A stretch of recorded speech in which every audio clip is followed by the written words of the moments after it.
It's time, guys. Better put your black screen up. Ooh. No, it's fine. Can you guys hear me okay? What? There he is. The man, the myth. Secret, man. Secret's out. Really? For reals? Today's the day? I bet he hired somebody to just step in for him. No, that's what he looks like.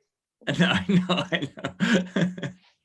Hold on. I was planning on doing something like this. Well, let me just figure this out. We're still not live yet, Haney. We should be by now. Yeah, I got it in mind. So it's Oh, let me refresh the YouTube. Yeah, no, Yeah, it's just you, man. See? Huh, it's coming up on mine. It's freaking technology. We should just do Instagram Live. Are you You could always switch, I think. are you right? running it off of are you running YouTube Live off of your camera or screen sharing? I'm doing it off of my I'm doing it off of Zoom and it's porting through YouTube. Oh, okay. I see you now. I had to change. It's a completely different web page. Oh yeah, it's a different thing. Yeah, it's a different URL. All right. Are you running YouTube Live? Sorry, that was me. All right, so we should be good now. You're live. Doing it off of my all right, so we're almost all here. I think Sean said he was working, and Abby Donnelly said she's going to join, so I just sent her the link. But we have a quorum here. We could start the meeting. Where's the gavel? So, Haney, you have 2 channels open live right now. I do, huh? All right. I'll open both. It's pretty awesome. So, Yeah. So far, a fail. All right, let me end this one. Let's see what happens. One of them is actually the right one, but I know. I'll close it's one. not see what showing happens. a multi-window. It's just one screen at a time, bouncing back and forth. All right. Oh, now I see Mike.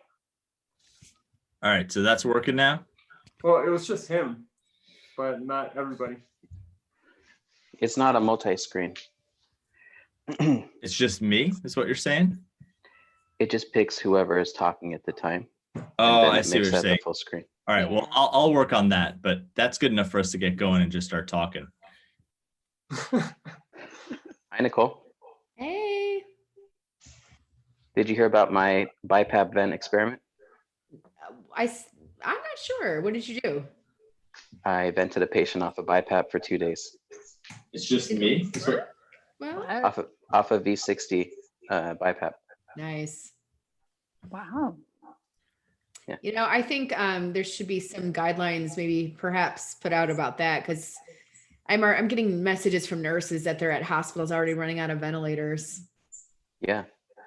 Yeah. Yeah. Well, I can talk about it with your audience if they're curious. Although maybe we should have an RT there too, but it seemed to be fine. Yeah, I have an RT that would be happy to chat about it. So So did you have any problems with that patient, or it was easy peasy? Did you have to do anything different with the settings? No. And actually, even though clinically the physical exam was euvolemic, I gave 20 of Lasix, and then I got 3 liters out. And I was like, okay. If I give 20 more, I ended up with 5.8 liters out. By the next day, secretions were gone. He was doing fine. He extubated, did really well. is he COVID-19 or no? He was RSV. Ah, okay. Interesting. Yeah. We It's one of those where actually you regret the extubation, because then you end up with the personality of the person that's still detoxing and like all the behavioral stuff. And so the nurses actually would have rather had that patient still on the vent. So I felt good, and then I felt guilty after. It was so much nicer on propofol. Yeah, exactly. What do you do? So let me ask you this, because this was my I've been doing nights in the unit. This was my first full week in the unit, and one of the things we've noticed is is the high rates of AKI in these patients. So we want to diurese them. We want to keep their lungs dry because that's what we think is the right thing to do. We still are learning so much, but we found is drying people out too much. We got a lot of AKI. Now, I don't know if that's the disease itself causing the multi-organ failure, because there are certainly other organs that are injured, or is it the overdiuresis? Anyone have any thoughts or experience? I don't have any experience, but I think it might have to do with the cytokine storm just depositing in the kidneys themselves. I'm actually going to look into that substantially this week. That's something that the audience has been asking me about, of using that MAB drug to treat patients with COVID, and to see if there's any type of relationship between giving that drug and the cytokine storm, and potentially a correlation with acute kidney injury. So I haven't seen it personally, but I'm going to look into it. Yeah. You're saying MAB treatment, so you, just to clarify, the tocilizumab antibody, right? Yeah, don't ask me to say that word. Yeah, it's I'm fascinated. Every day, just learning so much more.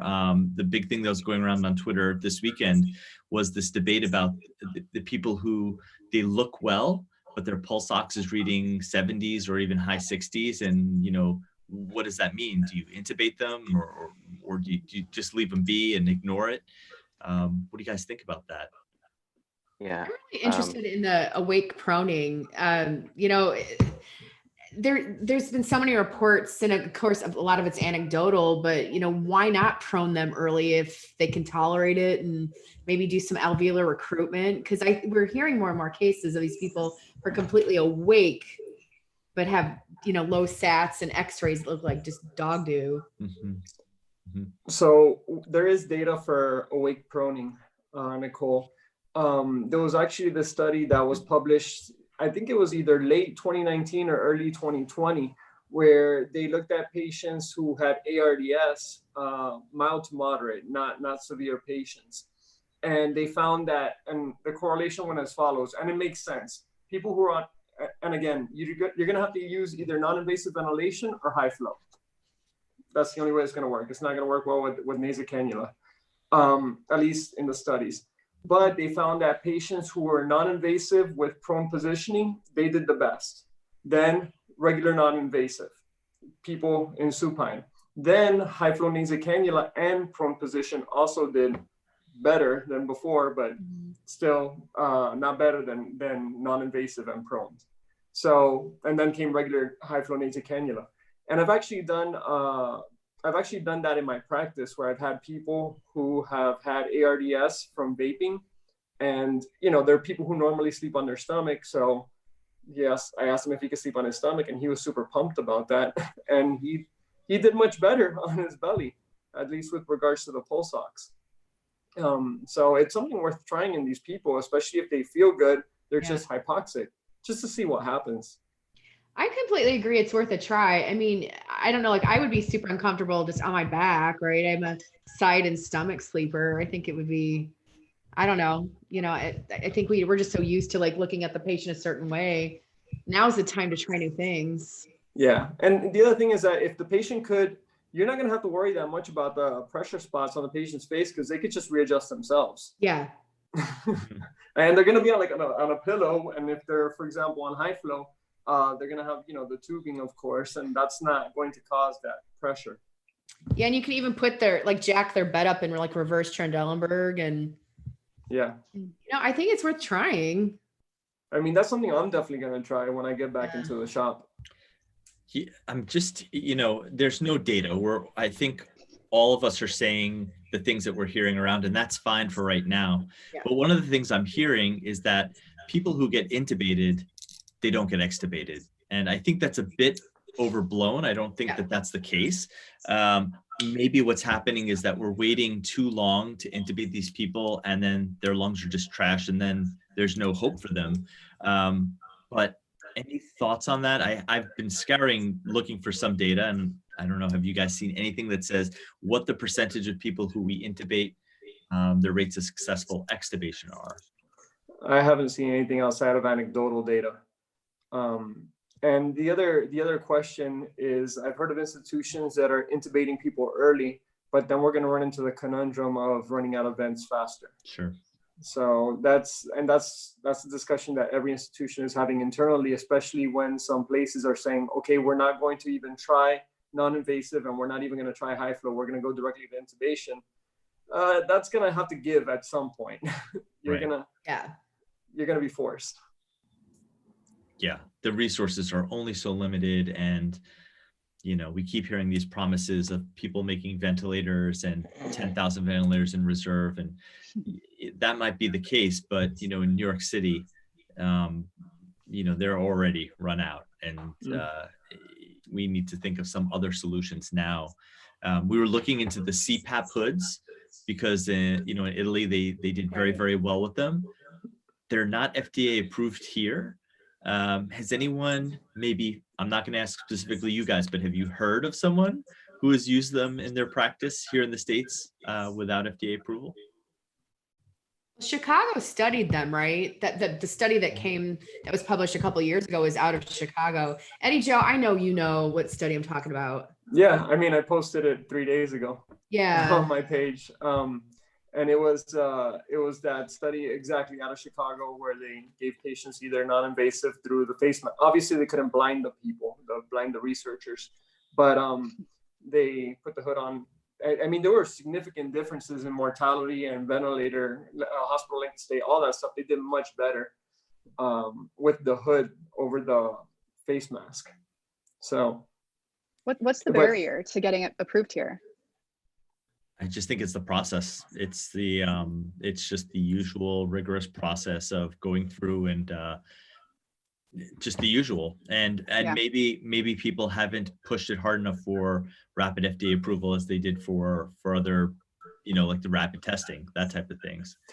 And the other thing that I've heard from a respiratory therapist standpoint is the fact that you need 2 people to take it off. So that might be something. I don't know if that's a real argument, because I mean, I know part of the freak out of using non-invasive is if somebody goes ahead and vomits, but if they have a hood on. I mean, the alternative is I'm seeing these people post videos on Twitter of how you can take a patient belonging bag, stick like a piece of oxygen tubing in there, and then an endotracheal tube out with a PEEP valve on. I mean, the alternative is people are going to do these things, which I'm scared the bag's just going to explode and spit COVID all over them. But Jeez, man. So I mean, at some point we have to just think outside the box. And I don't think lack of trying. I just think people are scrambling and trying to get their own little corners covered. But that to me seems like a very, very promising therapy that I'd like to see them speedline through the process. Yeah, I'm going to post something tomorrow, but Ochsner in New Orleans, they had a 3D lab there, and they had their 3D lab create a plexiglass box that's going to go over I'm sure a lot of you have seen it circulating, but they're actually using where they've got places to put their hands, and then the patient is shielded with plexiglass, to really minimize spread. So and aerosolization. So I think we've got to do anything we can right now. Yeah. I mean, because healthcare providers are starting to get sick. I know. And that's one thing I was going to ask you guys. But before we do, I just want to introduce Abby. Do you guys know Abby Donnelly? I don't think I do. All right. Abby, Actually, your microphone is muted. So click the unmute button. There you go. There you go. Welcome. Thank Hello. you. Hi, how are you? I'm good. Good. I'm a ICU nurse. I work in Manhattan. So we're kind of struggling right now with the pandemic, to say the least. Welcome, Abby. Thank you. Yeah, welcome. Yeah, so glad to have you all have, stories to tell. I think each one of us are seeing COVID in different stages. I think I'll let you guys describe where you all are at with it, but I think from what I understand of all of you, some of us are in it, some of us are waiting for it but starting to pick up, and some of us just know it's coming. So what I want to ask you guys, and so I don't want to talk about COVID the entire time, but we might just do that because what else are you going to talk about? We talk about DKA, Haney, what? Yeah, actually, I was going to talk about hyponatremia. Like, do you guys find for hyponatremia you send urine electrolytes every time? No, I'm just kidding. But seriously. Well, there's a study. Oh God. Eddie. But in all seriousness, I mean, classic Eddie. what I think we will talk about COVID and how we handle it, but I do also want to touch on some of the things that we do to just our life stuff to cope with it, how we come home, how we change, how we deal with family. So I had a rough kind of bullet points that we'll go through. We may get through, we may not. But the first question I want to ask you guys is, these patients come in and you don't know if they're COVID or not. And I know your institutions might be differently, and I don't want to get anyone in any specific trouble with their hospitals. So you could speak generally if you want to, or say a friend's that you know is working in a certain hospital. But these patients come in, they're suspected COVID. What is your approach to personal protective equipment with what you actually have? Not what your understanding of what it should be, but what you actually have and how you feel about that. I know for us, it's changed day by day. It's different. At the beginning, we were being told that it was airborne precaution. We need to have an N95, but that the patient needed to be confirmed COVID positive first. And obviously that presents a big challenge for the emergency room workers. And then it changed. They said, no, it's a droplet precaution. We're going to all use surgical masks. I personally kept using my N95 and just covered it because we're only getting one N95. And then they switched back. Now they're saying it's airborne. Basically, if it's intubated, an intubated patient, we're doing an airborne precaution. And if it's a regular patient, it's on the floor, it's a contact droplet precaution. So it's been very confusing for us to try to protect ourselves. How about you other guys? Mike, go at it. You know, I'm kind of the calm before the storm in my area. My specific community seems to be like, we're going to be the late bloomers here. So right now I'm still on the heavy planning side, and I'll just say this: there's a lot of cognitive bias that's going into approaching new patients now that this is in all of our minds. And it's a bit exhausting, you know, like GI patients, you're wondering, am I going to miss a COVID here? Kind of bread and butter cardiac situations, you're wondering, could this be a sleeper COVID case? Or someone that you're thinking, you know, this looks like the real thing. And, you know, I got a message from somebody that said they saw a patient die from a STEMI because they were put in a COVID precaution room in the ER, and they weren't, you know, following their normal decision-making algorithms and that kind of stuff. So where I'm at right now is I'm really much caught up on the mental approach to these patients. And personally, as the hospitalist that sets up the inpatient admission, I'm finding it to be pretty exhausting, because the number of questions that I have to ask myself in evaluating the case is way more than normal, because I really don't want to expose my group of healthcare workers. I feel there's a lot of personal pressure on me to get it right every time.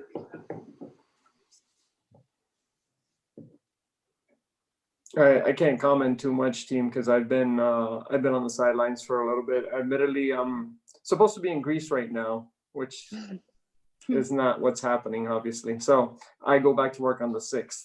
I'll be able to fill you all in then. And then where I'm at, I'm in Utah. We're kind of the same as Mike, where we're waiting for the storm to hit. A lot of anticipation, a lot of the pre-traumatic stress that's going on. That being said, we do have positive patients in my hospital. Our ICU has, I think the last count was 5 patients positive, several more rule outs. And then the floor, the medical unit that they designated as COVID has like another 11 with more rule outs. So it's coming. What's nice is in my area, we still have our PPE. So I work endoscopy, And because that can be potentially aerosolizing procedures, for anyone who's suspected, we do PAPRs. We have like 7 for our team. We don't have any fellows or students, residents, anyone extra. It's just going to be the core staff that's needed. So we're modifying policies and trying to just limit exposure. Because we have a lot of the elective cases, we've canceled all of those and we're doing essentials only. For the cases we do, we end up keeping that core team there, and then we're floating the extra staff to go help in other areas depending on their clinical area of expertise. Yesterday or on Friday, I was trained as a PAPR super user, so I'll go and start checking off providers next week on donning and doffing. So we're just kind of helping out where we can. And I'm in Seattle. I'm on the sidelines. I called my hospital and they didn't need me. So I'm using my social media to just Their loss. Well, I'm not going to beg, right? It's interesting in because Seattle's gotten hit early, but I think New York City, I think we tossed the baton to you, right? But it's interesting. The inner city hospitals, because I live in the city, they haven't got hit hard. It's all the outlying areas that got hit pretty hard. And one of the reasons people think is because that's where all the nursing homes are. Now, don't get me wrong, we're seeing this in younger people, but it's the inner city hospitals just haven't seen the surge yet. So they're expecting us to see it around, they're saying April 7th. And the PPE in the area, because there's so much collaboration that happens in Seattle. And that's one of the cool things, like the respiratory therapists have a collaborative where they're keeping a database of where all the ventilators are and how many each hospital has available. And this is for 3 counties, which is pretty impressive. And so they plan to do vent sharing and everyone's protocol sharing. UW Medicine has they have a designated website with open protocols for everyone to use. So I can say like some really good things have come out of this, but we're just kind of, all the inner city hospitals now are just kind of sitting and waiting, see what happens. Yeah, I'm in South Jersey, the Philadelphia area, and we're starting to get it now, and we expect much worse. And it's everyone now that needs even an elective intubation for an endoscopy in the ICU, we're just assuming that they're COVID because the prevalence in the community is so high. They may be asymptomatic carriers, and we're up in their airway. So we're pretty much just planning for those. Any airway that we do, any bronch that we do is a potential COVID, which, that is great, but obviously the negatives, and I know every single one of you are experiencing this, is the shortage of supplies. We're trying to be really cognizant of supplies, but that's probably the next thing I want to talk about is, again, how are your friends' hospitals dealing with this? Because I'm just hearing horror stories, and I'm really torn when people reach out to me, and I'm sure everyone reaches out to you, Superstars, but people say, what should I do? What should I do in my hospital when the administration tells me to do something that compromises my health? Now, I'll tell you, for me, and I know I spoke to Eddie and Mike about this before, but that's probably the thing I want to talk about is... Sorry. Oh, sorry. Like, is there a 7th person? No, it's just that I need a little more light. Messing around. Eddie is watching another podcast as we speak. He just multitasks. So smart. No, just kidding. And humble too. What I was going to say though, what I was going to say though, and what I am looking at is the fact that I think that the links that we sent out to people aren't working. Who else wants to jump on the call? No. Not the works, but the ones for the audience. Oh. And the reason why I say that is because there's only 80 people here, and I had heard feedback from more than that they were going to join. And you guys. Well, Eddie, I'm sorry if only 80 people are watching you tonight. No. Talk to your system, but listen. Yeah. Dude, it's Sunday night, I'm man. here because of you. I saw how many the last time you were on. You had way more than 80 people by yourself. I'm just saying, I don't know. It's streaming and people are texting me questions. So I don't know. I don't know what to say. Maybe what's happening is they're tuning into the other stream. But let me finish up this thought, and then I'll as you guys are chatting, I'll go check out the YouTube page. What I was gonna say though is when people reach out to you and they say, look, I don't know what to do. My administrators who sit up on the 10th floor looking down at us are telling us, reuse your mask, wear a garbage bag, do what you have to do, but get in that room and see patients.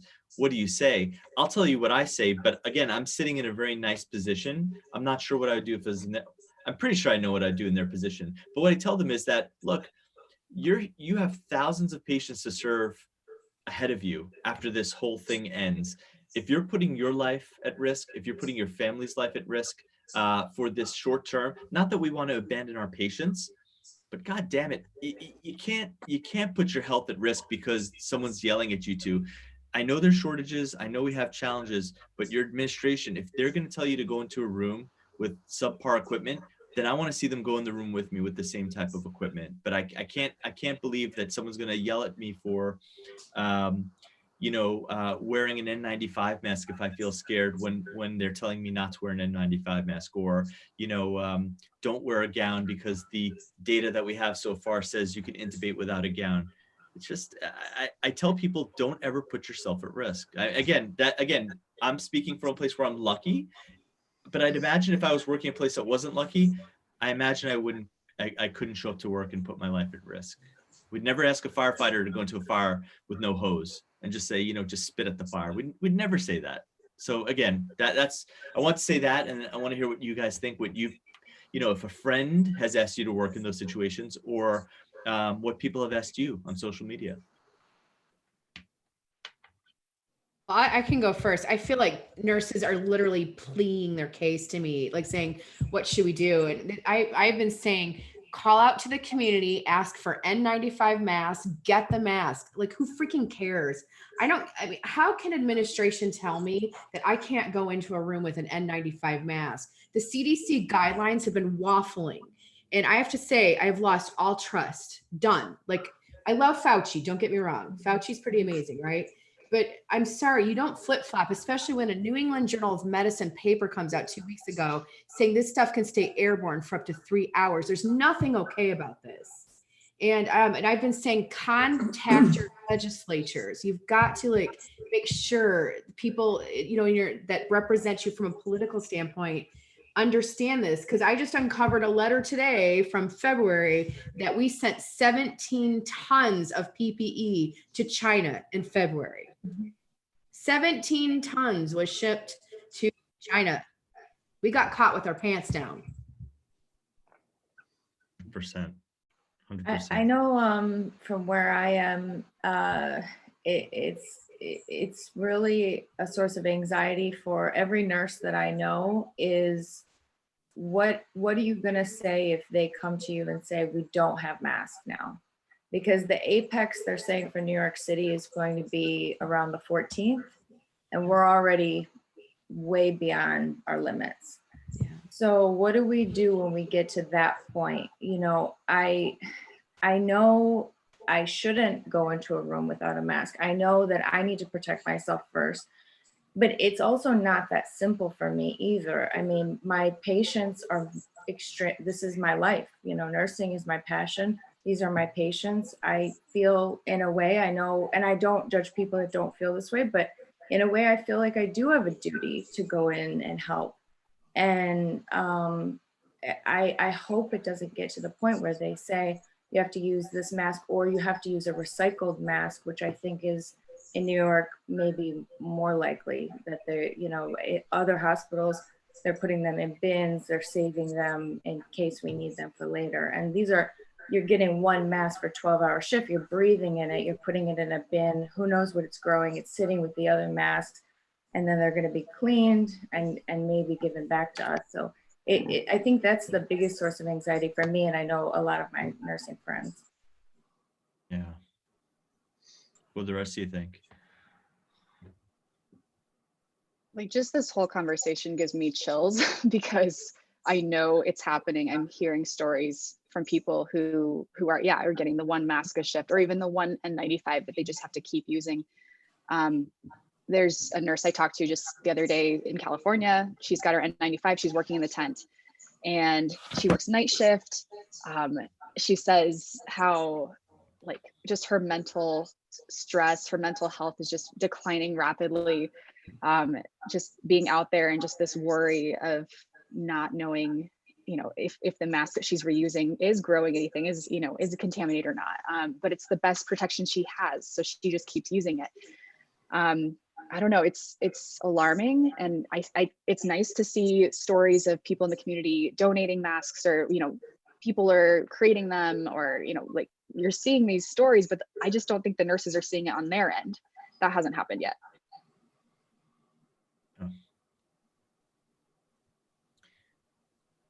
I don't, there's part of me too with all these sewing circles making homemade masks where I just want to go pow, pow, pow. Yeah.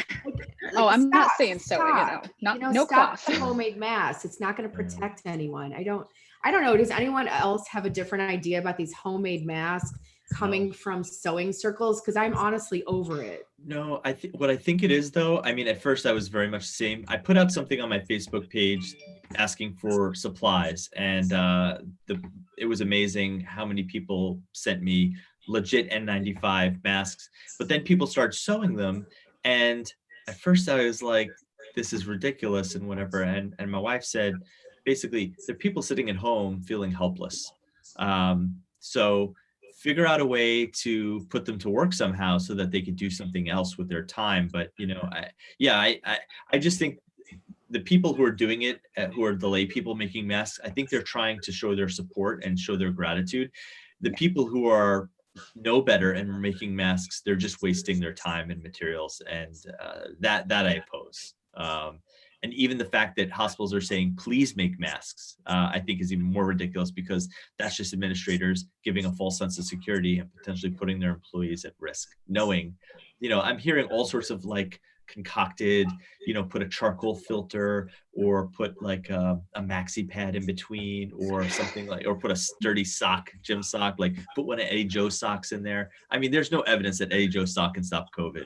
I mean, no, none. No. But, especially since I wear the really thin socks, because Florida's even hot. worse. No. but it's I think for the one part of people, though, I do see it as, we just want to help. But I just wonder, why can't we be like World War II, where people are at home and we figure out a way to train them how to do critical skills? Maybe we put them in a factory where they can make N95 masks. I'm just not seeing the mobilization as we did in wartime. And let's face it, this is a war. I mean, it's so dramatic to say, but it really is a war. People are dying, and people are at risk, and we're stressed, and economy is crumbling. What's the criteria for war? Yeah. It's okay if I share a couple thoughts here? No. No, of course it is. I just want to say, I'm sure you all are thinking it too, the fact that we are asking the people that are already exposing themselves to harm to pay out of their own pocket or spend their own time to collect PPE from the community. And this is where it seems like a majority of our PPE backups are coming from. This is just burning me up, you guys. This is not, and this is something that deserves to be continuously brought up after this thing is over, because it is not okay that the healthcare workers are going out doing their best, and then they're also the ones that feel the pressure to produce the backup PPE stock to take care of these patients. It is so not okay. I also want to, Nicole, this New England Journal article that you referenced, I think this thing created a lot of confusion. And ironically, the reason why I got deep into this article is because Code Blue Memes asked me to review it as a medical consult for him, because he was making some memes about airborne and aerosol. So I read through it at a level that I don't normally do, because I just look at Eddie Joe's page usually. But what they did was they took this virus and they aerosolized it, and then they are showing that it's airborne. And I think a lot of people maybe don't realize there's a bit of subtlety there. So if you aerosolize something and then you prove that it actually remains in the air, that tells you it has the capability of going airborne. But that doesn't mean that under all circumstances, we're dealing with an airborne virus too. And I think that just by itself, without also having something that demonstrates it is droplet during the other times, it's led to a lot of confusion and a lot of anger and frustration. And then when we have these guidelines that says surgical mask for routine care, but if you're viewing this New England Journal article through the lens of they are saying the virus is 100% airborne all the time, it creates like a lot more anger and frustration, and some of that is misplaced. I just want to say one more thing, then I'll let you guys react. And that is that, you know, we have to acknowledge the difference between physicians and other advanced practitioners and the true frontline workers, which are the nurses here. Because if there's a PPE shortage, I can get away with making a lot of decisions looking through a glass or looking through a camera lens. This is something that I have that privilege as a physician. I can say I'm not going to that room. I can still make medical decisions there. Nurses cannot deliver and execute on their scope of practice without physically being at the bedside in these situations. And so you combine that with, you know, my background is not academic centers. I'm more of like the grassroots, small community hospital sort of background. That's where all of my training was done. And that's where I am now still. And I'm lucky where I am now, but I've seen many other places where nurses have no advocacy. They have nobody protecting them. You know, small town politics are at stake, and they can get fired unfairly or disciplined unfairly, and they really have nobody backing them up. So this is something that's been on my mind a lot. I'm really thinking about our nurses that have to go to the bedside no matter what. Yeah, well said. Yeah,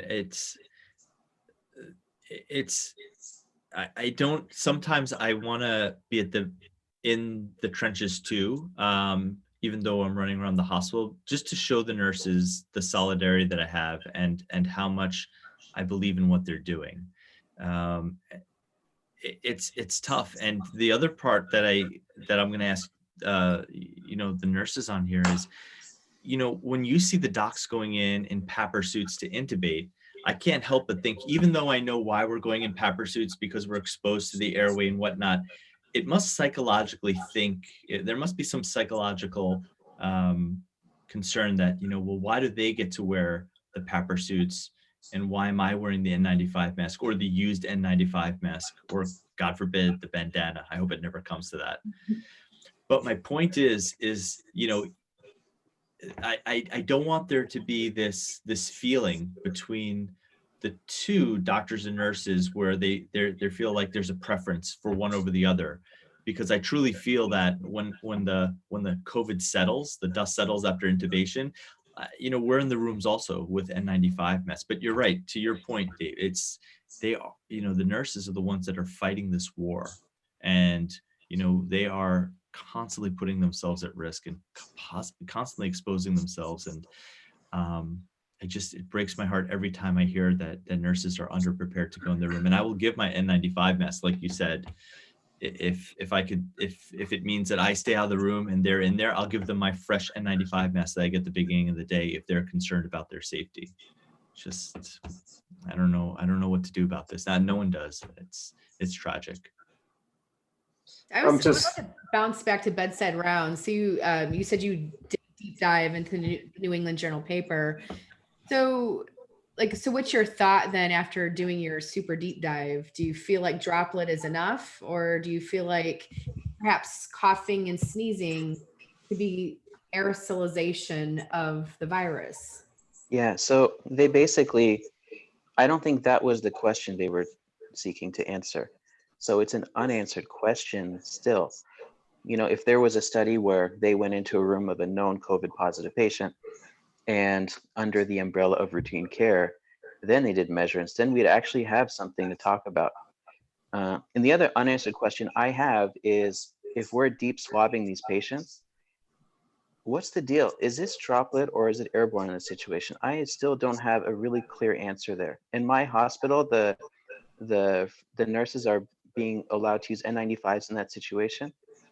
But I think in other places, if you look at the list of aerosol generating procedures, a deep swab is not in that list. And so I don't know what to tell people when they ask me this question.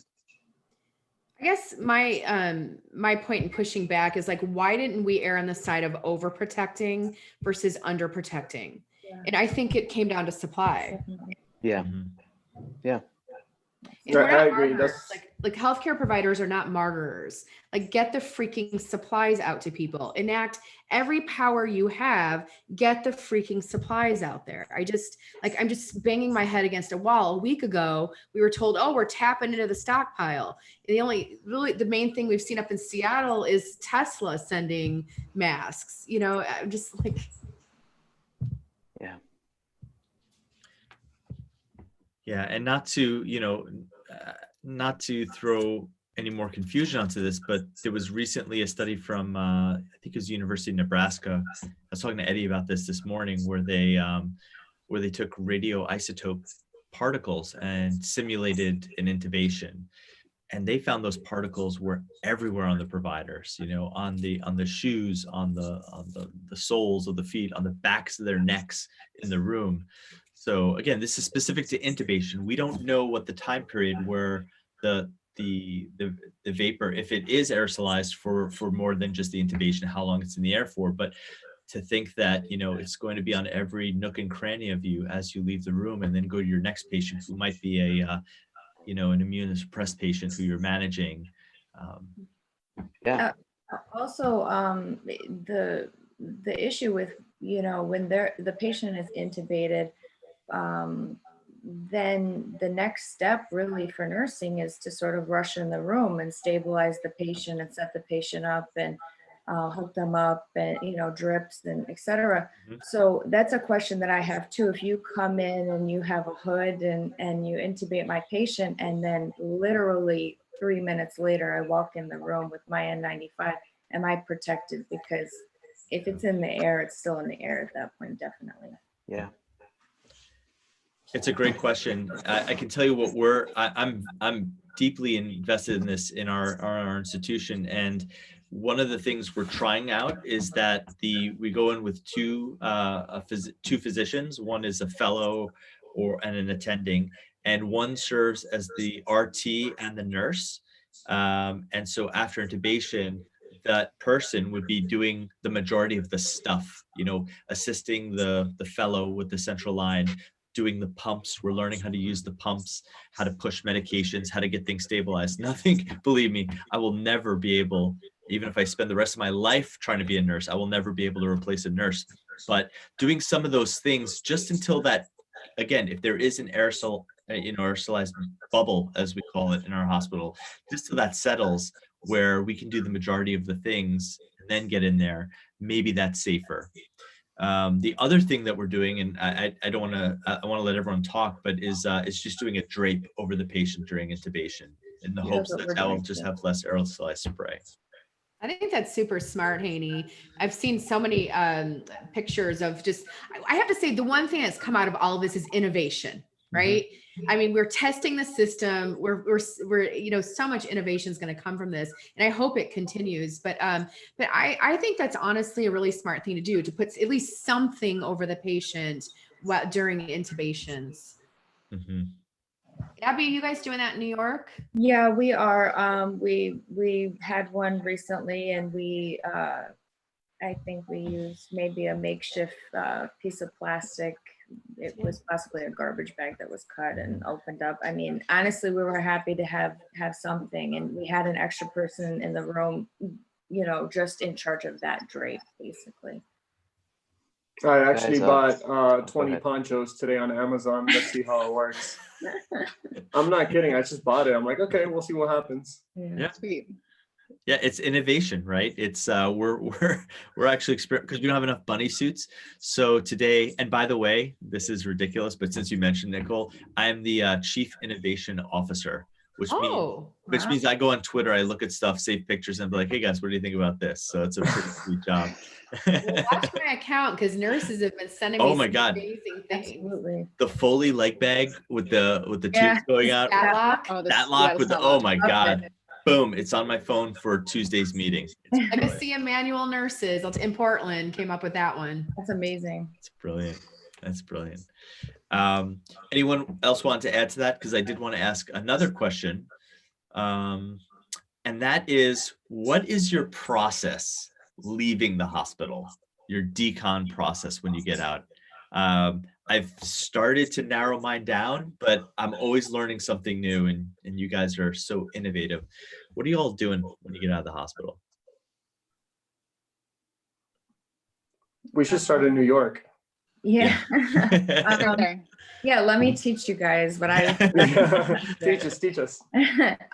So I made myself a bag. I usually work a stretch of days in a row. Like this coming week, I'm gonna work 3 in a row. So I make myself a little bag that I take with all my supplies that I need, and in case I get stuck at the hospital as well, because that's a fear now. If the trains get shut down, I might have to sleep at the hospital. So I bring everything at once, and I also have a garbage bag in there, and I bring other clothes. I have shoes that stay at the hospital, shoes I wear to the hospital. I go right from my shift into the locker room. I take everything off. I change everything. During my shift, I'm wearing my cap, which depending on where you are, some people are allowed to wear them in the hallway. Some people are not allowed to wear them at all. I wear mine. I can, if I get in trouble, I'll get in trouble. And then I just take the garbage bag itself home at the end of that 3 days, and I go right to the laundromat. And the name tag, the phone, everything, every day that I come home, I have bleach wipes and I bleach everything. Very cool. What else are you guys doing? Well, I'm Mike. lucky to work. Oh, go ahead. Oh, no. Just go ahead. Go ahead, Anna. I'm not actively working with positive patients that I'm aware of yet, but like you said, it could be asymptomatic patients. We just don't know. So in the meantime, in my environment, the endoscopy department, we have hospital provided scrubs. So I get to wear the scrubs that they give us and then leave them there at work. I have shoes that stay in my locker at work. And then it's just a matter of while I'm there, I have a hat to cover all the hair. And then we do have surgical masks that we're now, as of this last week, wearing at anytime we're around a patient. Mask, and we have goggles that we got from our manager. We just wipe them down between each patient, and that's the protection we have at the moment, which is more than a lot of people. So I feel lucky in that sense. We're gonna say something, Eddie? Oh, I was going to defer to Mike because he's been at the shop more than me recently. Yeah, I did a Q&A actually on my stories about what people are doing in this situation, which was actually inspired by my wife, who didn't want me to get her sick. So we kind of ended up crowdsourcing a lot of opinions, and there was a pretty good image that got passed around that kind of had like a checklist of things to do. And then also there's if you're interested, Jay Mohan, the cardiologist, he's, I think, Cardiology on Call, that's his Instagram name. He did a video about his process, but I think he was able to convert his garage to a decon station. So not everybody's able to do something like that, especially apartment livers. But I'll just go through what I'm doing, because my goal is to make sure that I don't get sick so I can, stay on the front lines as long as possible here. I am changing my outer scrubs before I leave the hospital, washing my hands. I'm purple top wiping my devices, my badge, all of my stuff that's on the outside. When I get home, my shoes stay outside. We have a little storage area outside the door.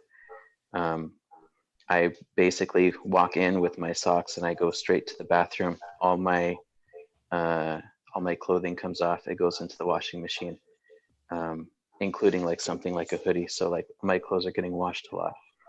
And I go right into the shower and I try and soap scrub any area that was, I know for sure was exposed. And it's kind of really drying out my screen, you guys. My skin is getting, I ran out of lotion, so I need to buy more. But yeah, it basically change, do something about the shoes, change again, wash everything you're wearing when you get home, and then shower, and then interact. with family members from there. Yeah, it's very similar. My process is very similar to what everyone else is doing, and it's just completely frightening. I'm not gonna lie to you guys. I'm a little bit of a germaphobe, which is crazy working in the ICU and the ED. Like, but I've just always been very cognizant and very, always wash my hands.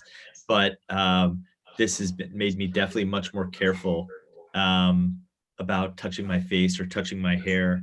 And I'm doing a lot of the same things that you guys are doing too. The problem is for me is finding bleach wipes and finding cleaning solution. The stores just don't have them. So, I mean, we're making them. We're just diluting bleach at home, and which is fine. It's probably more economical, but that's another problem. Our hospital's having trouble getting bleach wipes, which is bananas because that's where we should be using it the most.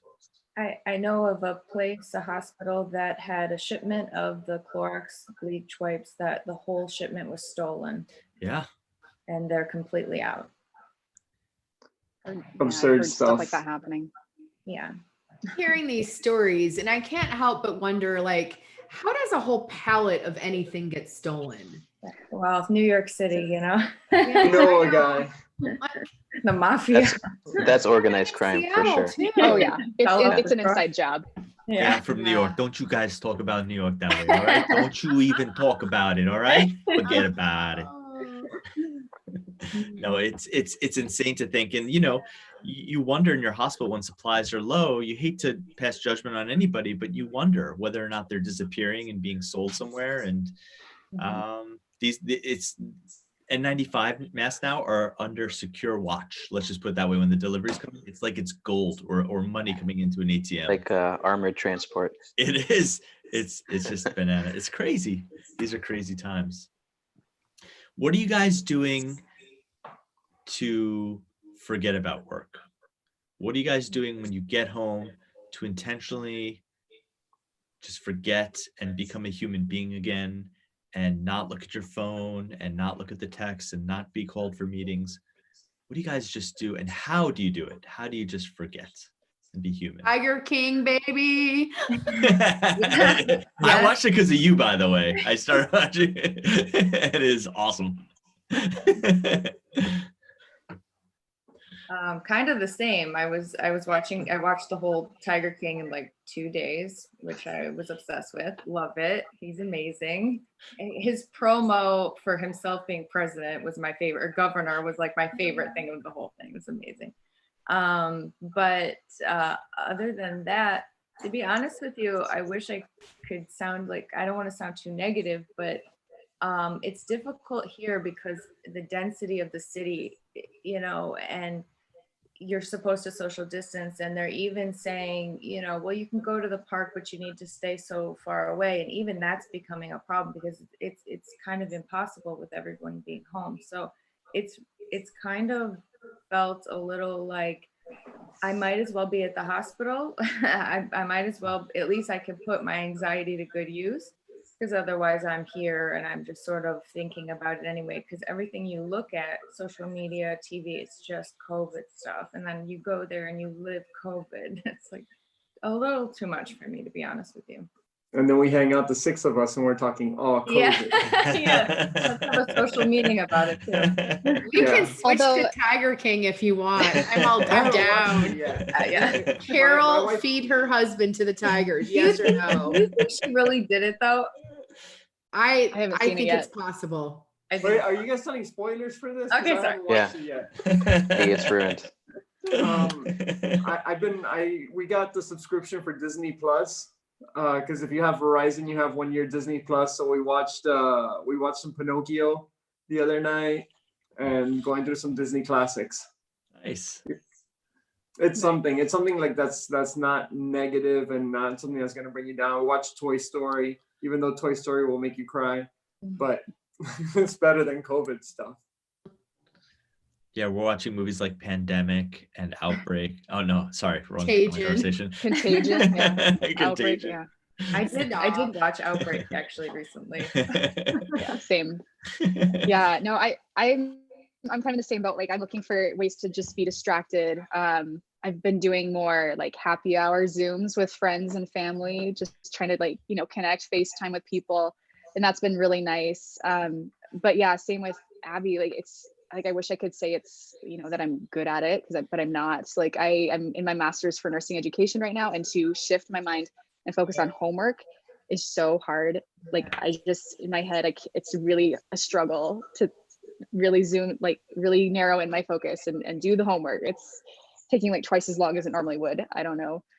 So it's a struggle. Absolutely. Yeah, same. I'm also in school for my master's for nurse practitioner, and it's been a big challenge to try to care about this paper that I'm supposed to write, when all of this is going on. Go ahead. Sorry. Oh, I just know our instructors are being very generous and kind to us. They're trying to cut us slack. They know this is awful right now. Doing everything online, it's changing things up. Our school, our university, they actually put out to all the students that you could choose if you want to get either a letter grade or just a pass fail. So if you didn't want to take a hit on your GPA, like you get the choice of how you want to approach that. That's great. Yeah, just trying to be, Definitely. Yeah. Our instructors have been really great too. Actually, they kind of extended a lot of our deadlines, and they're trying to give us some leeway. They were like, we know you're all nurses. So yeah. Good. You all are leaders and people look up to, and I haven't worked with you guys clinically, but I get the sense that you all the people at work that are the people that pump people up and are the optimists when things are really getting down. And if that's not the case, please correct me. But I just get that sense from knowing some of you for a while and talking to you now.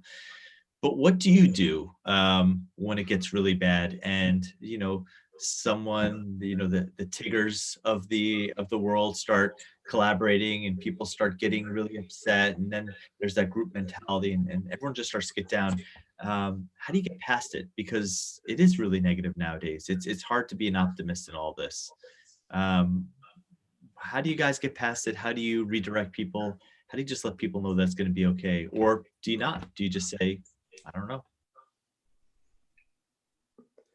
I know for us, it's definitely made our staff a lot stronger.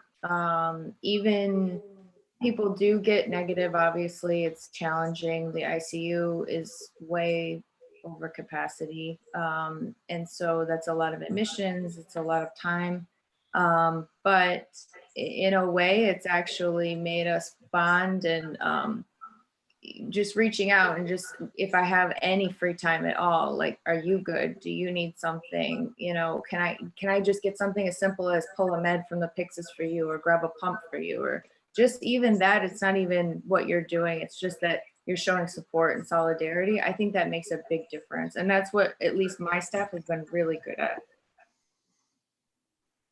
Yeah, I think there's nothing like a true suffer bond to like test the waters and like your team, what your morale is. Like you're gonna be pushed to these limits you never even knew you were gonna be pushed to, and how do you guys react as a group?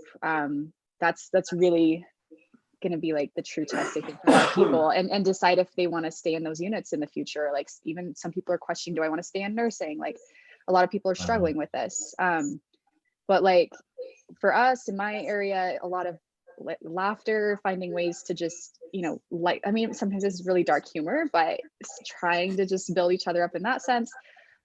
Just this last week, we did this activity where we picked a random fact about each of us and we gave it to our unit clerk, and she typed them all up. And then we had to guess whose random fact was to which person. And it's just, again, just like a little weird distraction. You get to know your team a little bit more. And it was just something that's not negative. It was just trying to shift the mentality. So I don't know. What other ideas are you guys trying?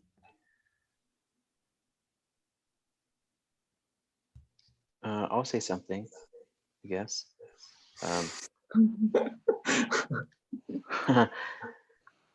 I am basically pre-surge, but my mindset has been that I'm expecting the surge, and I've been doing a lot of psychological self-work to prepare for it when it does come. Like I see my units and then I blink my eyes and then I see ventilators and ARDS patients everywhere in my mind. I see nurses that look exhausted. I'm seeing low PPE supplies, and it's kind of this nightmare that my mind has been giving me. But I suppose if there is a good side to that, it's that when it does happen, I've been living in it in my mind for long enough that I'm ready to go. And there's a lot of people in my community that are either still in denial or they just don't know to the degree that I know about how bad this could get. And they're going to need me to be a steadying influence and to see that I am not personally overwhelmed by the situation. Because if they see that from me, they're going to basically borrow from that energy and be able to kind of keep doing their best as well. If the person who is sort of traditionally looked at as the leader of the team appears to be overwhelmed or really uncomfortable, it really has a big psychological effect on everybody. So I am doing a lot of mental work ahead of time just to be that steadying influence for my teams. I mean, I haven't been pulled into the battle yet. Also, like some of you here, we haven't been hit as bad as we potentially are expecting to be hit, and hopefully, we're overshooting our expectations of how bad this could be. I mean, hopefully this works out well for everybody, and a lot better in New York, because I know you're living what we all do not want to live ourselves. So I mean, you're the one here who has the most experience. That's why we value everything you're saying. But I have a mentality whenever I walk into the ICU, whether it's a good day or a bad day, where we're going to walk in there and we're going to just kick some ass. We're going to take care of people. You know, I check in with everybody. I don't know if like of the people who are watching, anybody is a nurse who I work with, but I go ahead and approach everybody. All right, we're going to have a good day, guys. We're going to have a good day. And we're going to kick some ass. We're going to take care of people and we're going to get it done. Because I know the team that I work with, we're going to be able to get it done, whether it be a surge of like 5 people or a surge of 50 people. That team has everybody's back, and you know who are the nurses who are going to step up, and you know the nurses who are not going to step up as well, but they'll get their act together when everybody else is working their butts off. And I just have faith that as a team, as you mentioned, Abigail, that everybody just locks in together and say, okay, we're in this shitty situation right now. We're in this shitty situation together. We got to get through this, because you're not going to go like run home and abandon your team at that point, unless, you know, it's completely unsafe, et cetera, et cetera, et cetera, other circumstances. But if you just have like that positive energy when you walk into the room, people are going to feed off of it. And it's just going to make everybody's day go so much better. And you're going to take better care of patients. And the truth is that we're all honestly scared. I mean, Mike, what you were saying, that we all are thinking about what could be the worst possible scenario. We are thinking about it. Abigail's living it right now.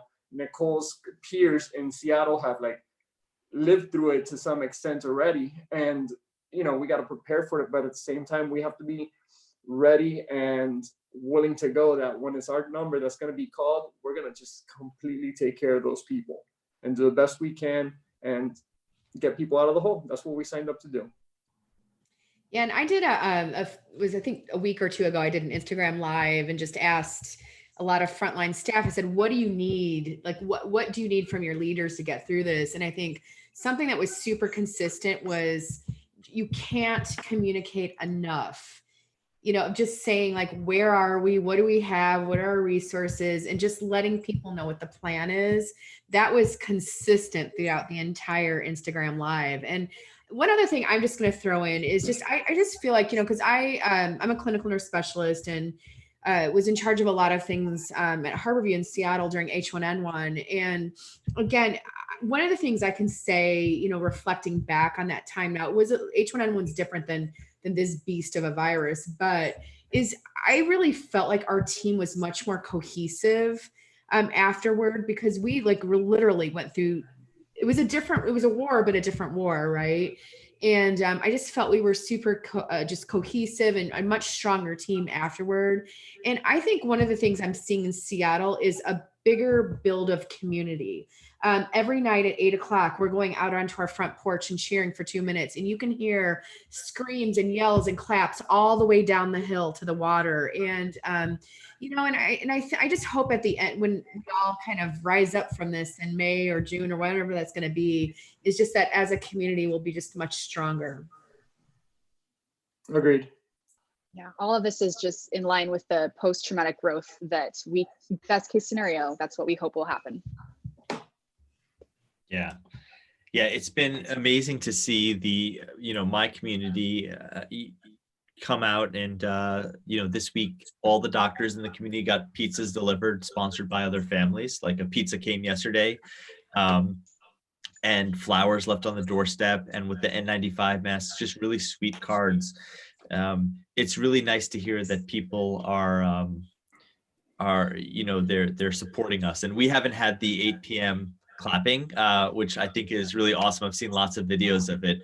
And it's not just for doctors and nurses, it's for really anyone that's out there when everyone's staying home.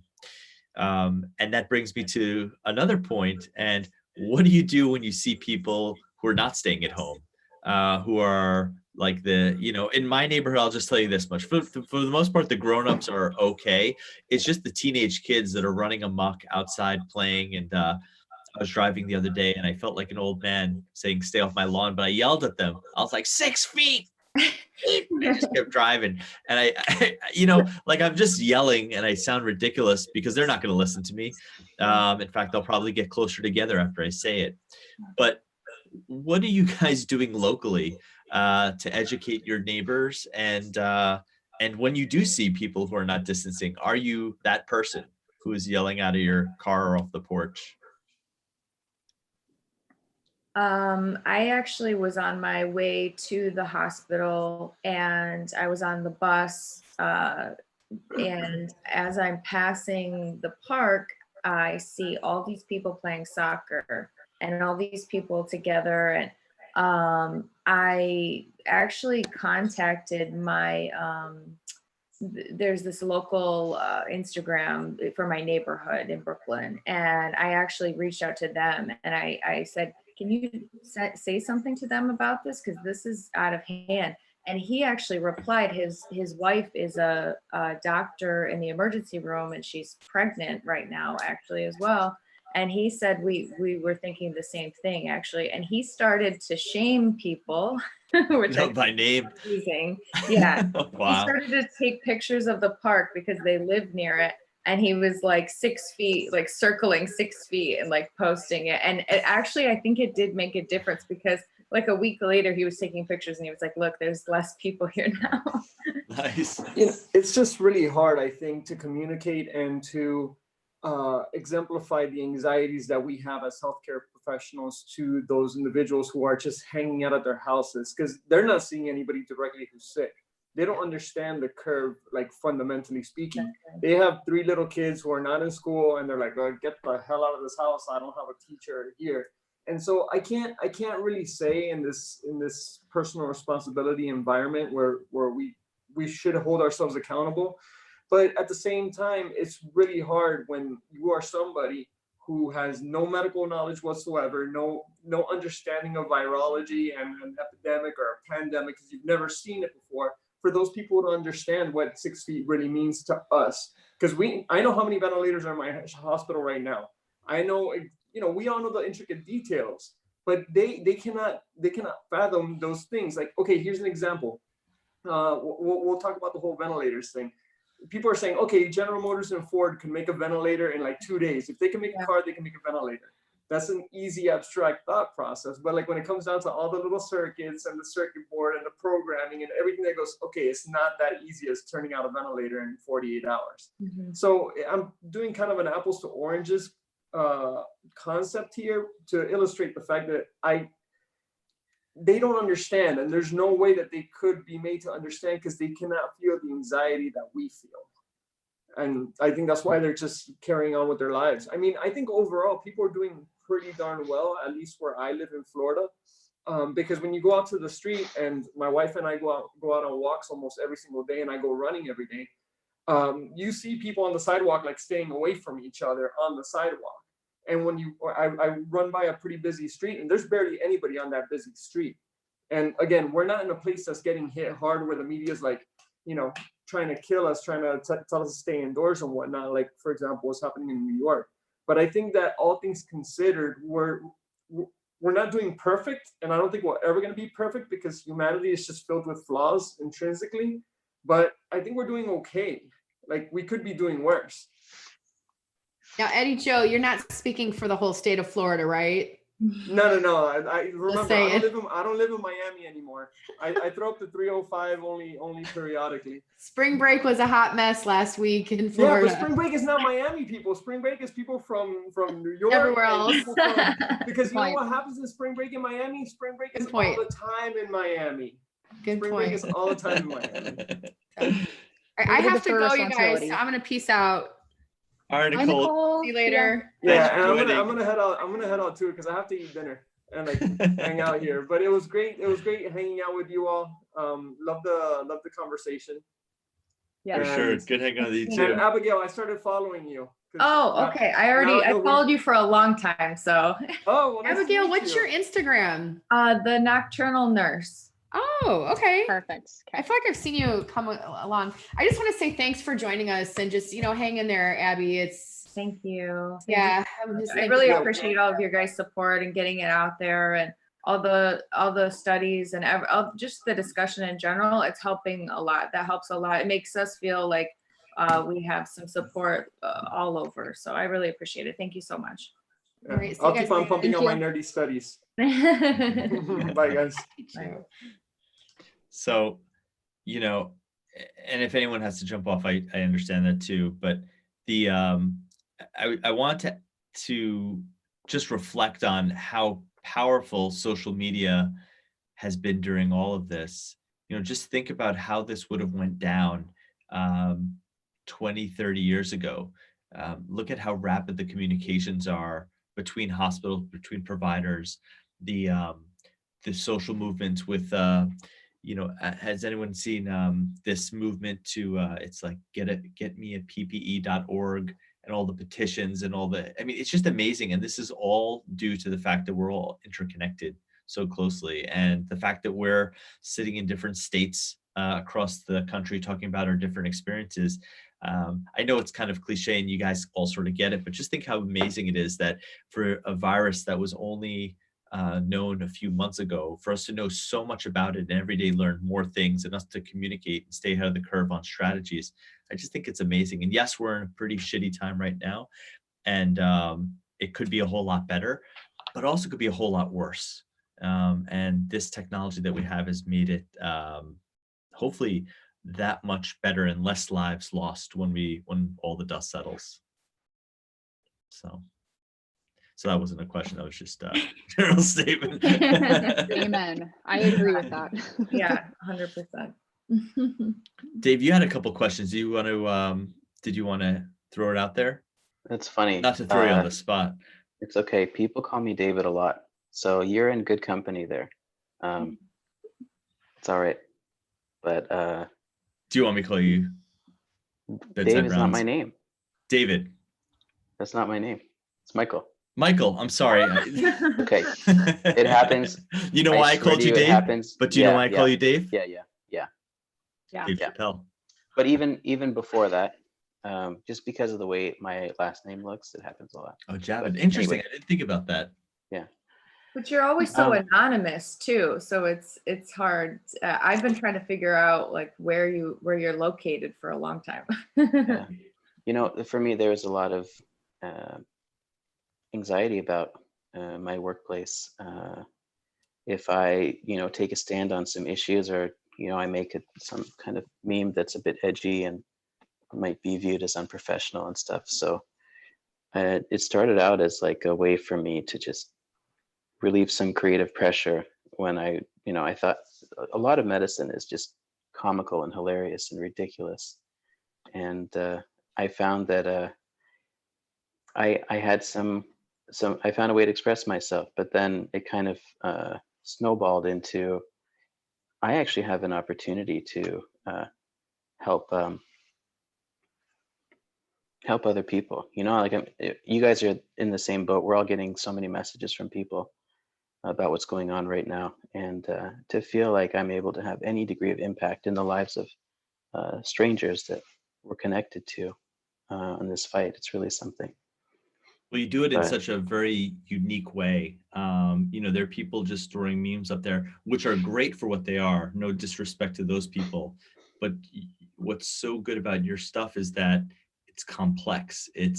There's layers to it. You could just read it once and be like, oh, that's hysterical. And then the next layer is like, that's actually educational. And it works on so many levels. yeah, the whole, I guess now it's interviewing me. I'm sorry about that, you guys. But the whole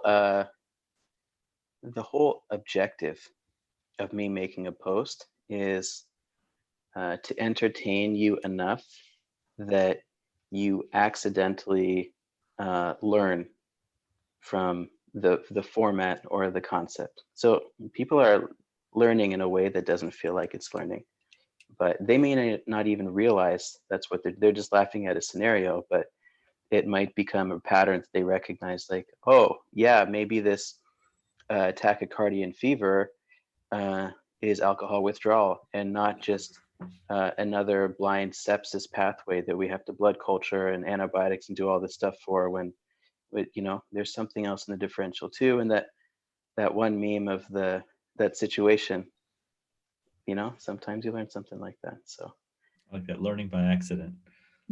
yeah, but it's getting harder and harder for me to make content, because I'm starting to feel constrained by an anonymous account and just the right format and just a caption and just words that are compressed enough that actually you can not lose somebody's attention span. So I'm really struggling right now with the direction going forward, but I do know that the things that feel right is when I'm trying to help people in medicine, and everybody wants to learn and get better.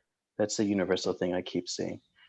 No matter how good or bad your training was, everybody takes pride in trying to improve themselves a little bit. So now, Michael, yeah. now that your identity is revealed, are we just going to see a completely different content stream coming out of you? No, I'm gonna still run the account without my face on there. I'll still do lives that are like totally in the dark, just my voice and the chat. But Haney, with you for things like this, where we're actually trying to provide value for people, to not actually see the face that's talking, I think is becoming a barrier. So I'm stepping outside my comfort zone there, and I'm doing it for the benefit of other people. Well, I appreciate it, and I know a lot of people do. You know, to acknowledge the YouTube stream, they're losing their mind that they're seeing you as, but also I think people are they're glad to meet you. You know, you meet all these people online, and I'm sure you all can relate. They sort of become your friends, even though you've never met them. Yeah.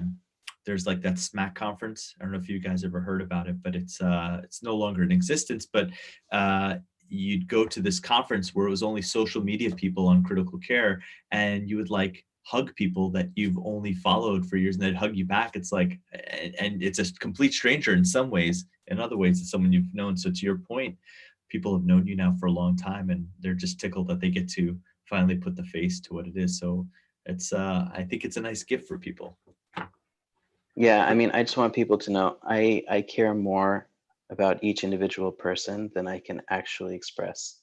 I've always felt that way, and I've always felt frustrated that I couldn't provide more value to people. So this has really been a blessing. And like, I'm not in a rush.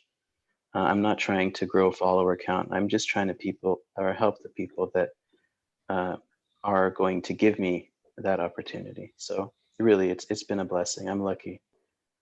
So that's great. Yeah. Cool. But I'm new to the scene. You guys have been doing this for a long time. So I'm watching and learning too from all of you.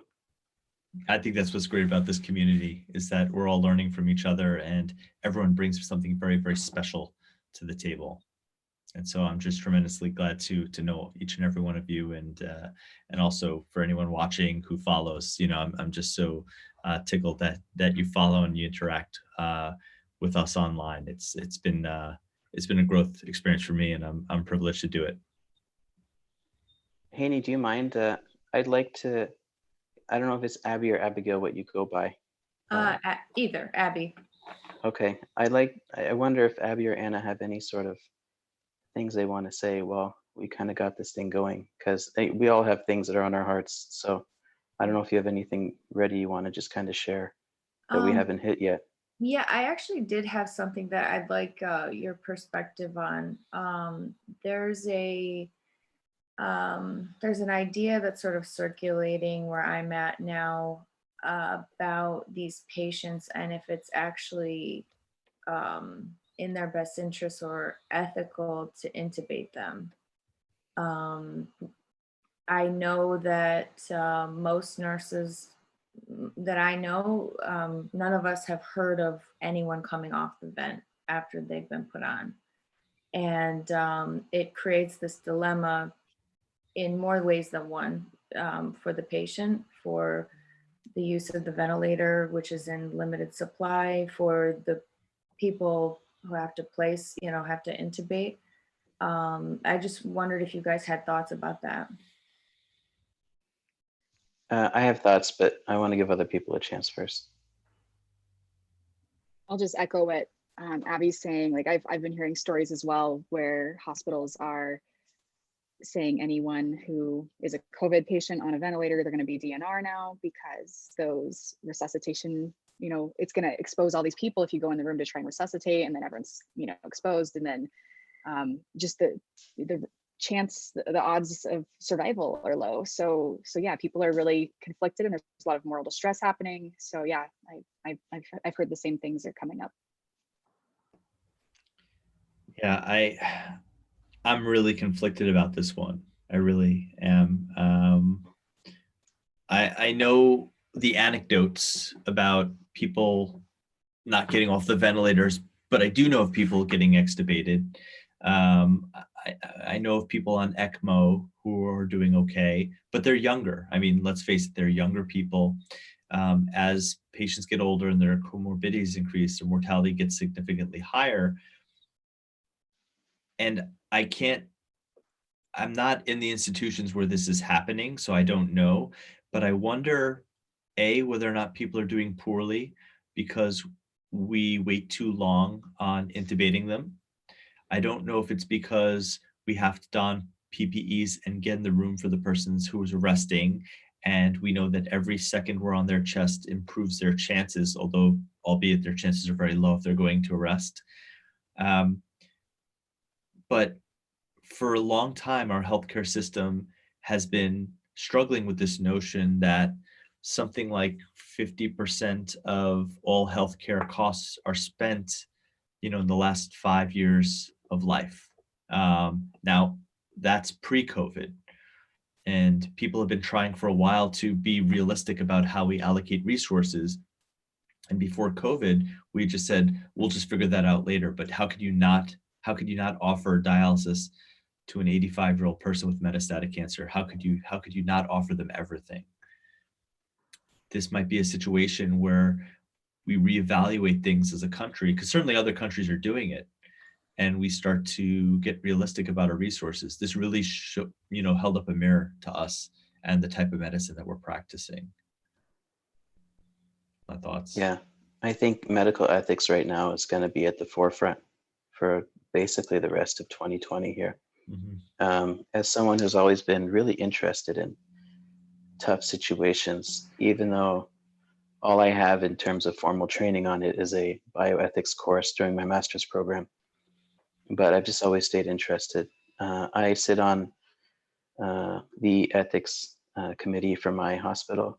I'm also part of the ethics steering committee for my hospital system. And I'm also a part of the COVID crisis consult ethics group as well. And we are gearing up to deal with some really difficult situations.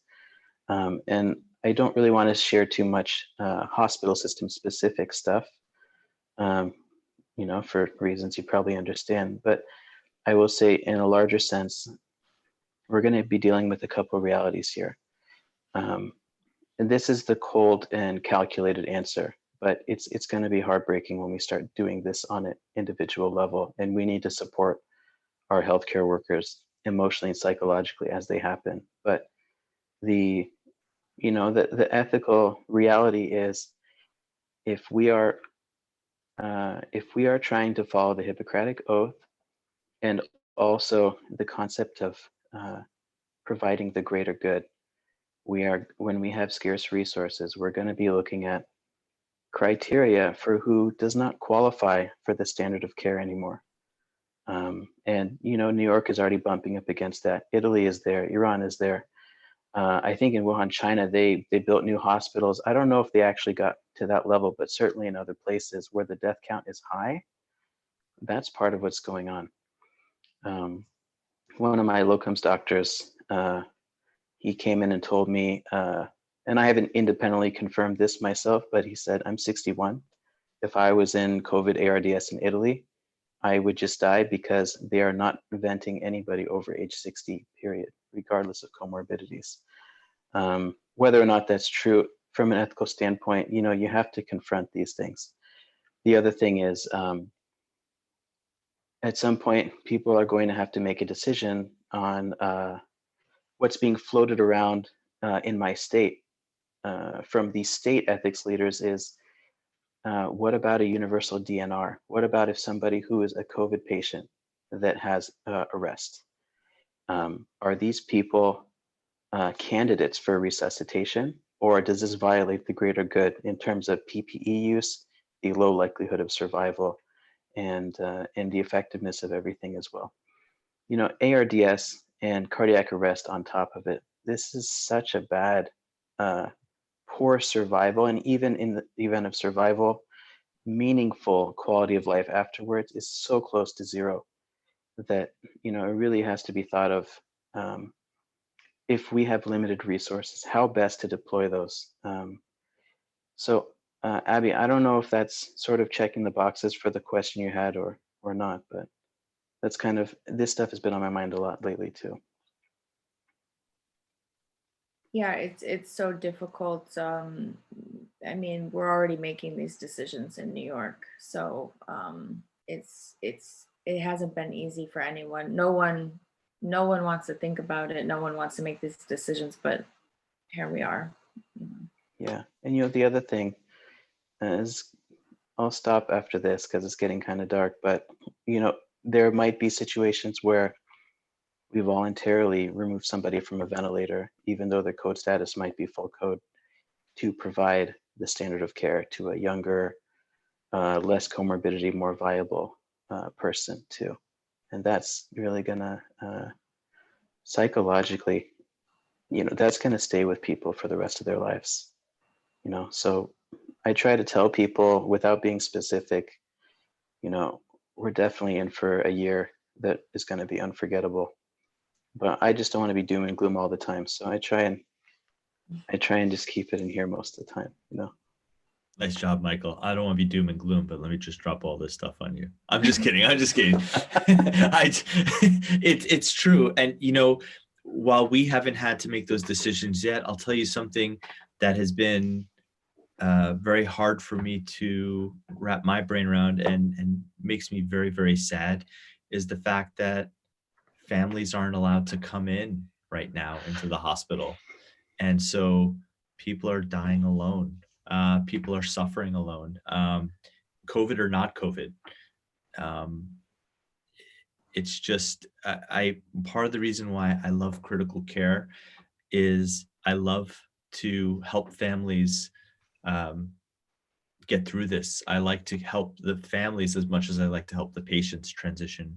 And I'm talking to people on the phone, trying to explain decisions of why we should make the person DNR over the phone. And it's hard when they can't see their loved one face, a nurse holding or me holding the phone. It's so impersonal. It's all we can do, but it's so impersonal.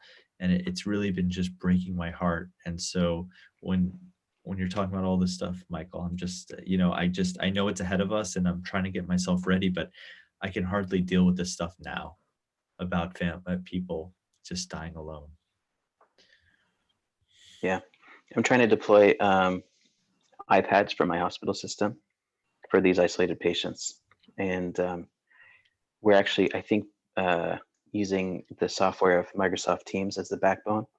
Okay. And from outside of the room, it's going to allow some of our other specialties, for example, dietitians, for our less ill patients, or other people. You know, I even think this is an avenue for medical students to have value as well.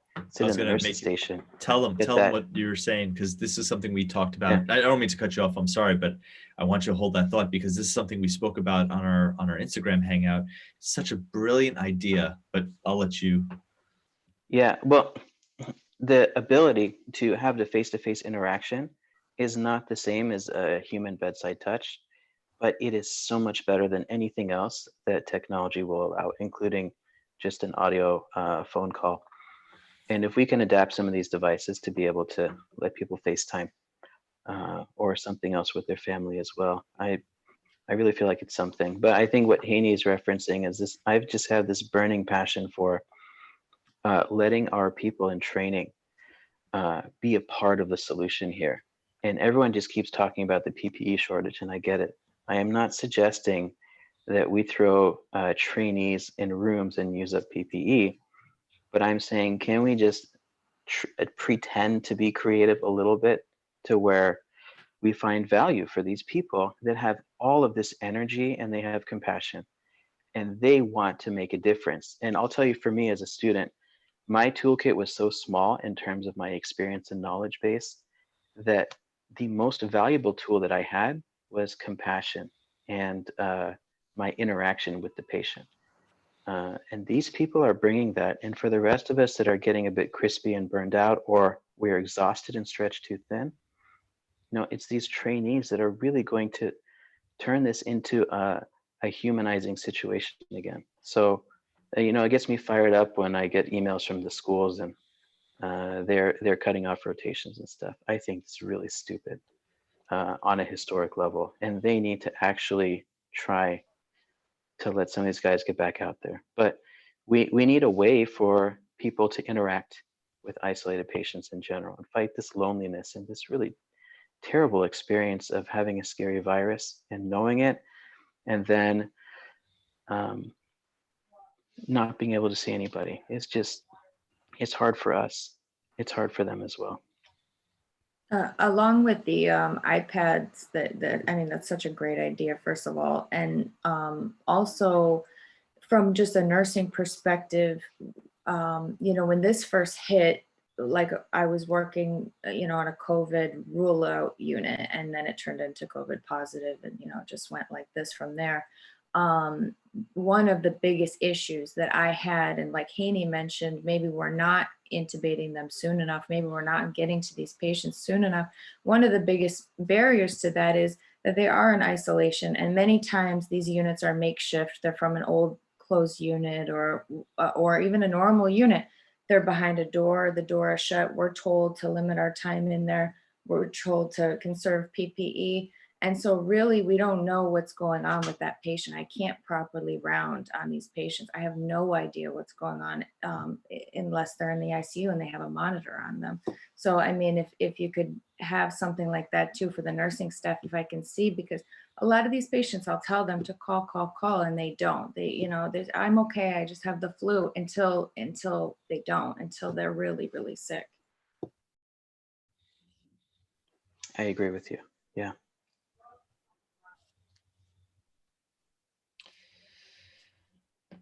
Oh, it's so Haney. heavy. It's so heavy.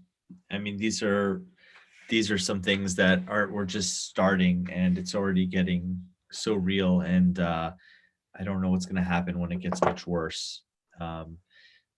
This is something that's challenging our specialty, our humanity.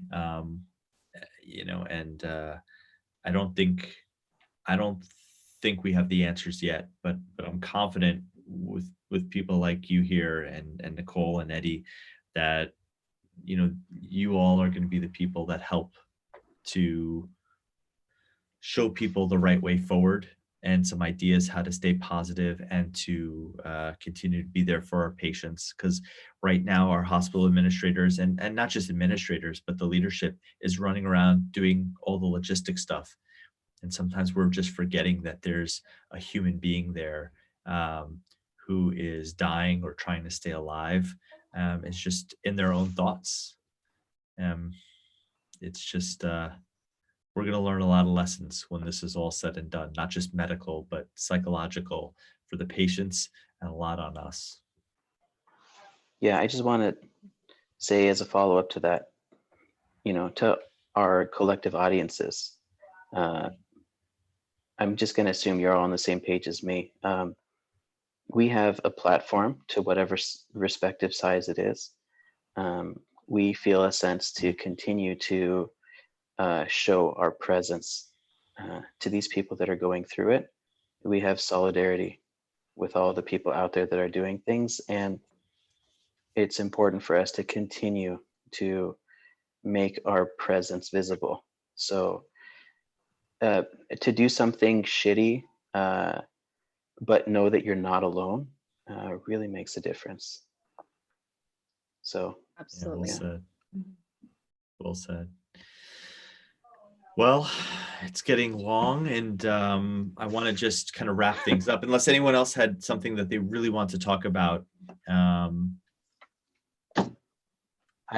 supposed to be the jokes guy. I've just been really depressing this whole time. So maybe it got real, but maybe in the future we can, dip into some lighter stuff too. There you go. No, I just appreciate a chance to like debrief with the team here and everyone listening. Like it, as much as it is negative talk, it's also very therapeutic to talk it out. Yeah. Definitely. And it's real talk. I mean, it's negative because that's our reality right now. There's so far, let's face it, there's no upside to any of this. Every day comes more and more bad news. But there will come a time where things do get better. There will be drugs that we find. There'll be strategies. We'll figure out this disease, and things will get better again and get positive. But it's important that you all keep being the leaders that you are, that people keep seeing how driven you all are, and not getting negative and pulling everybody down, because like I said, people look to leadership. Is that Rishi's dog? Is that Andy? No, this is Phoebe. Hey, Phoebe, look. Oh my God, we have dog squad suddenly. Everyone get your dogs. Okay, hang on. Yeah. Real quick, while we have this little intermission, I get a lot of questions about. Oh, sorry. Come here, buddy. Come here, little guy. Come here. Hey, buddy. How's it going? Okay. Aw. Yeah, you're so good. All right, sit over here. Wait for me later. Phoebe is in need of a grooming, but we are having trouble. On that lovely note of animals, I'm actually gonna tune out or log out at this point. It was lovely talking to you guys though. Thank you for having me.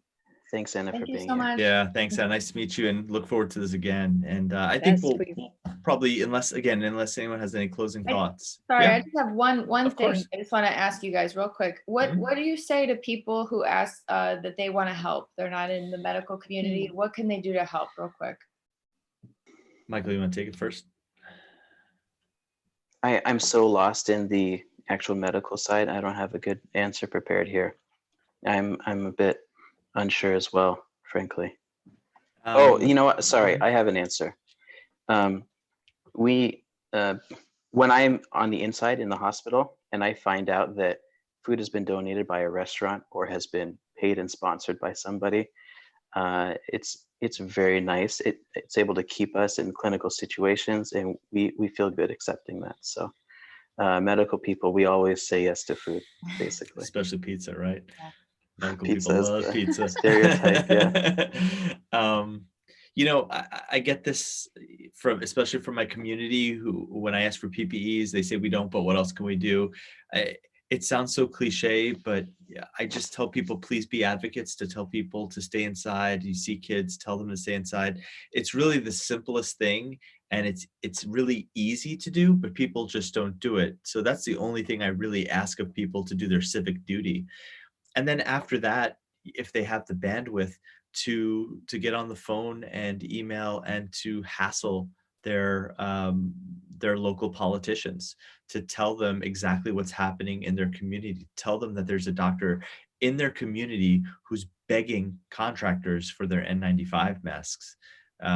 That's what they can do if they're at home all day long. Again, we talked about sewing masks and how that's a nice gesture, but it really doesn't lead to anything. That's what I can see people doing.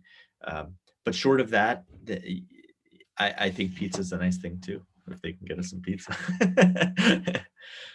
Yeah, there's an Instagram movement that I just noticed today, Feed the Frontline. And so people can go to there Nice. and get ideas of how, yeah, like Mike was saying, just, get Yeah. catered food sent to the hospital to feed the people there. And some hospitals are going so far as to make sure that the nurses working COVID units do get meals provided, taking care of those people. Yep. So yeah, food's always great. And then just staying at home, washing your hands, like just advocating, spreading good education. I will say there is one more thing, and sometimes in medicine I get kind of hung up about helping us, but just to tell people also, don't forget about your local restaurants and bars and mom and pop pharmacists. If there's any way, if you can't buy food from them now, buy gift cards for them. Again, if you buy from them to buy food for the hospital, again,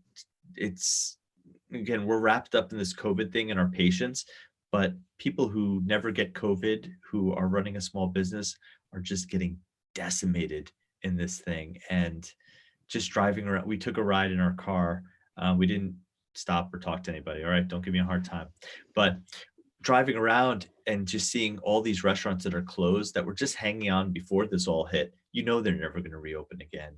And it's just heartbreaking to see the families that own the restaurant, the people that worked at the restaurant, the community that was served food by the restaurant. This is going to change everything that we ever knew. So anyway, back to my point, that's another thing that people could do, is just don't forget about shopping local. Maybe don't order the Domino's, order from the local pizzeria. Even if it's not your favorite pizza, it might be the right thing to do. Pizza's a good note to end it on, I feel like. It's always pizza. I'm from New York. I love pizza. Haney, I'll just tell you, I'll do this again if you're going to do it again. Absolutely. Yeah. I hope I hope everyone joins, and this was so good. I know you all are tremendously busy people, but I'm so glad you took time out of your day to just hang out and tell me what was on your mind, and everybody else. We had a lot of people on here, and I've been trying to keep up with the comments, but thank you all for being here, and I'll see you on Instagram. All right. Thanks, Yeah, guys. thanks for doing all this. All right. Take care. Stay Be safe. safe. You too. You too. Bye. Bye.